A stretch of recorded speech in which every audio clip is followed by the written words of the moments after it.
was very nice to meet you, and also thank you for agreeing on this interview with us. And being able to have a chat with the Artling is really our honor and one thing we have always wanted to do. So first of all, as you know, France Rising Star Project is a international personally designed scholarship and also an online platform where we work excellent and outstanding person students around the world. And besides that, we actually really appreciate what the Artling has done and achieved in this art community. So can you give us a little bit of the background of the Artling and how exactly does an online gallery works? Sure. So the Artling is an online gallery and art consultancy. We're based here in Singapore, but we operate internationally. We focus on featuring the best in contemporary art and design. Initially, we started with Southeast Asian artists, and then we expanded to artists from all of Asia, and then soon we expanded to featuring global artists as well as designers. So we added design to the platform, I think around 3 years ago. And since then, we've seen a huge growth in terms of designers wanting to list with us, and that includes ceramic artists and furniture designers. It's a huge range, and that's why I think we've partnered with friends in the past. Our online gallery works with 3,000 artists and 300 galleries across the world. And we help them to list these artworks online and make them available for sale to a wider audience than they might usually have access to.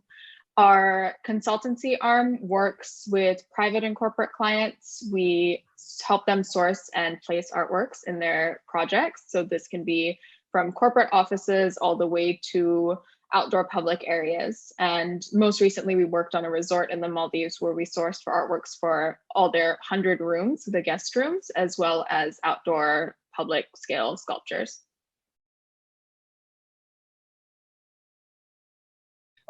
Okay, so since most of our applicants are students, especially in the ceramic field, so they might be in contact with many art dealers like the Artling, like online platform in the foreseeable future. So I want to know what is an art dealer and how does an art dealer works actually?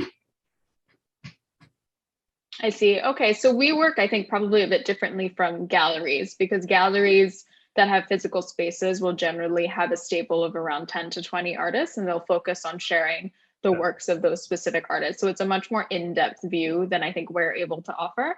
What we offer is access to a slightly larger audience because we have this online platform and we have so many artists and designers listed on the website itself.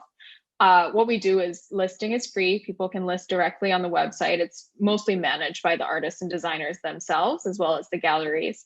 And listing is free. We just take a commission on successful sales. So it's really no loss. You get the exposure. And then if you make a sale, we take a commission from that. Right now we have over 320 USD, 320 million USD in inventory on the website. And that's also where we pull for our corporate and private projects. So if clients are looking for specific pieces, we pull from the website and we try and place them into the projects themselves. So that way there is actual deal flow for the artists and designers that are listed with us.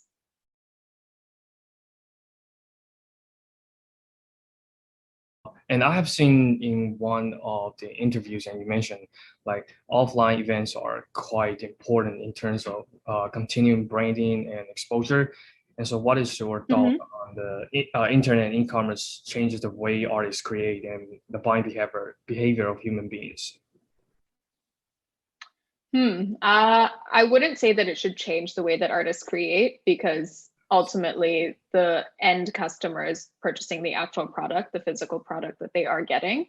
So I wouldn't say that in our experience, artists and designers are creating specifically for the online platform. But what it does is increase that transparency. So where the art world is generally quite opaque and you're not able to get access to pricing, to artist information, and it can be quite intimidating as well for younger buyers or first-time collectors, the online platforms are able to give a bit more transparency as a whole and also allow them to browse from the comfort of their homes so that that intimidation factor is taken away. You're just talking about the opaque and art market, and for lots of people, the art world is actually really opaque. But because of technology, we're able to make it more transparent and more prevalent to the public. But I I also think there might be some hurdle for someone when it comes to buying an artwork in real time. For example, not knowing if the price is reasonable, and not to mention buying by online, and the Artling is so successful doing this. So can you share with us how do the Artling deal with with this throughout the online gallery? I mean the transparency in the market. Transparency wise, I think it's far different from going to an art fair or an exhibition where you don't even have the pricing listed on the labels that are next to the artworks, and you're forced to basically talk to one of the people that's in the space. So I think what differs is that on the online platform, the pricing is listed, it's all open to the public for them to view, and all the artist information is there. So it does rely, I think, a bit on the collector doing their due diligence and looking into the artists themselves and seeing if that's someone that they want to be collecting. And then making that purchase directly online. In 2019, the France Rising Star project has cooperated with the Artling, with which are top 10 winners get their international opportunities to exhibit and sell their artworks on the Artling. Mm-hmm. And the artwork turning tide sea cap vessel by Selena Dawson was very privileged to be able to have the chance to exhibit it on the Artling online platform.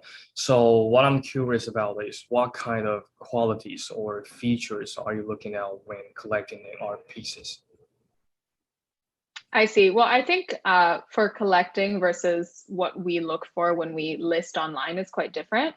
For collectors, they would have to look at the artist's bio. I mean, we obviously do that as well, but for collectors themselves, they look at the biography and look at what the artist is inspired by, what background they're coming from, what training have they had, as well as looking at the overall practice and seeing, is there a common thread within the artworks and the practice of the artist? So whether that's theme or aesthetics or medium that they're using, just to make sure that there is some sort of common theme that ties them all together. If the practice is a bit too disparate, then that also doesn't reflect too well on the artists themselves.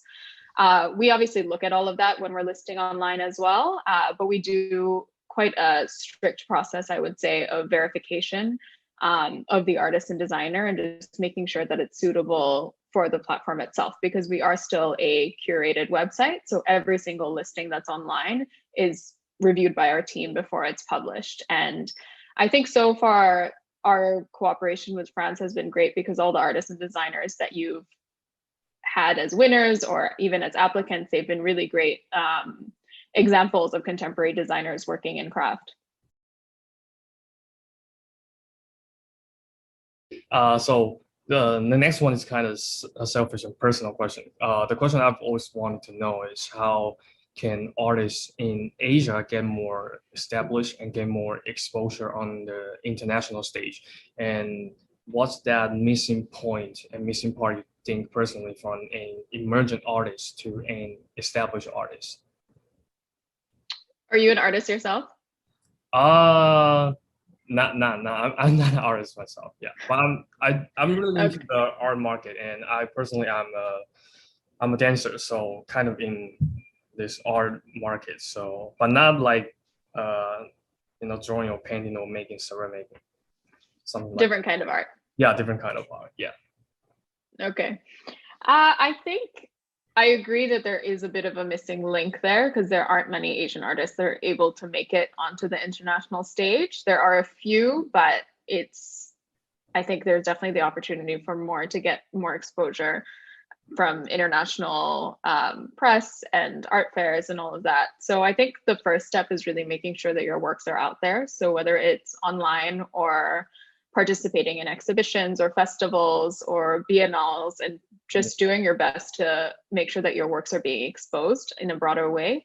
And I think also being specific about which exhibitions you're participating in. So don't just participate in anything that anyone invites you to. You have to make sure that those other artists that are in the group exhibition or whoever is hosting the exhibition is also of good repute and is going to be someone that supports you through your career in the future, and not just a one-time only kind of show. What else is there? I think it's difficult or intimidating as well for an emerging artist to just, kind of throw themselves out there, and they don't really know what the first steps are. So I would say the biggest thing for us is really just making sure that your website looks good. It has the best representation of what you do and what you believe in and what you're inspired by. And that's where a lot of people are going to be able to discover your works and understand your background a bit better. So let's talk about the future of the arts for a bit. Like the Front Rising Star and the Artling both originate in Asia, but both continue providing a better future in the art scene globally. So having so many experiences working with artists, designers, and galleries from all over the world, how do you perceive the future of contemporary art in the next maybe 5 or 10 years or even longer? Well, I think we're seeing a lot of movement into the online sphere, and not just through listing, but also in terms of medium. So artists looking more into digital media, whether that's NFTs or digital prints or video works. I think that's going to be something we're seeing. And also artists tackling mediums that require new technologies. So whether that's augmented reality, virtual reality, or whatever comes up in the next 5 to 10 years. I think artists are always on the forefront of experimenting with new technologies and using them in new ways. And I think that's definitely something we can look forward to in the next decade or so. In terms of the overall art market, I think given the pandemic and the limits to travel, you've also seen a lot of galleries and artists go online that previously would not have. So a lot of the traditional galleries tend to not have too big of like an online exposure or transparency, I would say, in terms of the pricing that's listed and all of that. And now we're seeing a lot of the art fairs forced to go online because their physical events can't take place. And I think that will continue moving forward, because you just see a far greater audience being able to appreciate the artworks.